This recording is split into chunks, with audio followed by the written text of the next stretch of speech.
Hi everyone, I'm Samuel. So today I'm going to speak about Christianity, and I've already decided to divide this theme in two parts. Okay, the first part I'm going to speak about how this movement started and how Constantine, for example, became a Christian. In the second part, I'm going to speak about the relation between our colonizers and Christianity as well. So let's get started. We all know, for example, that Christianity started in the first century AD, and Jesus de Nazareth was the founder of this movement. We also know that two Jesus' closest disciples, precisely Peter and Paul, were responsible to share this news at the beginning of this movement. Okay, but unfortunately, Rome's authorities saw this movement early on as a threat, and they were considered as criminals. And one of the reasons why, at the beginning, this movement was considered as a threat to Roman's authorities is, for example, everyone who was converted to this movement, he didn't give uh, offering to Roman's authorities anymore. They stopped to worship, for example, Roman's gods, and for this reason, Roman authority saw this movement at the beginning like a threat, and if you were associated with Christians back then, or if you were Christian, you really would be in danger. Okay, so a lot of people, a lot of Christians, unfortunately, were killed even by a wild beast in Coliseum in amphitheater as well. Fortunately, this dark period of Christianity finished when Constantine was about to become a Christian. Okay, and how Constantine became a Christian. So we got this information through Constantine's close historian. Sorry. And they told us that, for example, through documents, that one day Constantine had to face a great battle. And before that, Constantine saw in the sky, for example, a symbol of a cross, and it was also written, "In this conquer." So Constantine ordered the soldiers to paint their shields, and through that symbols, they won the battle. So this is basically how Constantine became a Christian.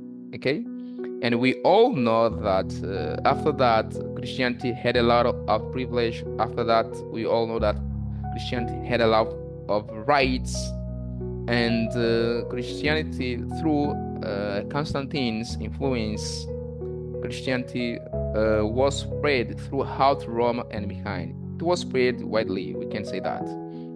And Constantine wanted to create one single empire with one emperor and with one single religion.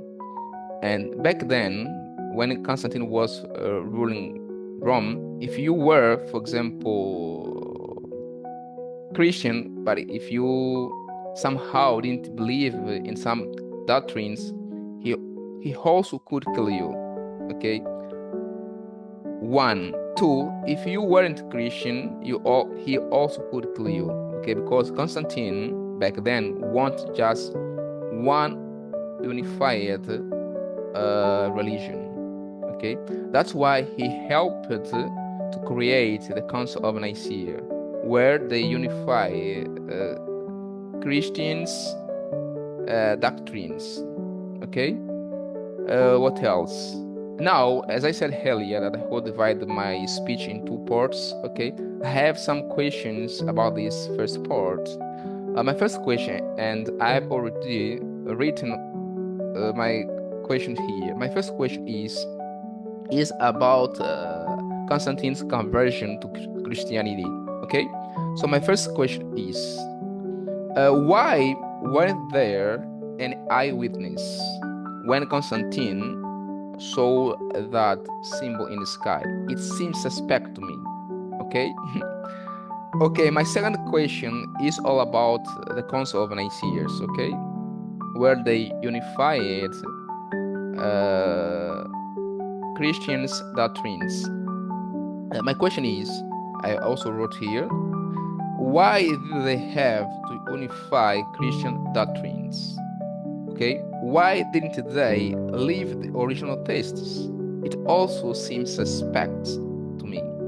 So my conclusion about the first part is that the text we read today as the Bible is not the same text, for example, Paul, Peter used to read, okay? There are a lot of information that we don't know. We don't know why they changed it. For example, I'm talking about Constantine and his people, okay? Now let's go into my second part of the speech, okay? As I said, I would speak about the relation between our colonizers and Christianity as well. We all know that, for example, Portugal, England and French, they were back then colonial powers, okay? And when they came here to sub-Saharan Africa, they also brought, okay, yeah, they also brought, for example, the Bible and Christianity as well, okay? And we know the outcome. We had a lot of slavery, we had a lot of pressure, we have a lot of exploitation, okay? Now, I have a question here, and I also have already written this question. Why are the people who brought the Bible and Christianity the same one who enslaved us? For me, or to me, it doesn't make sense at all.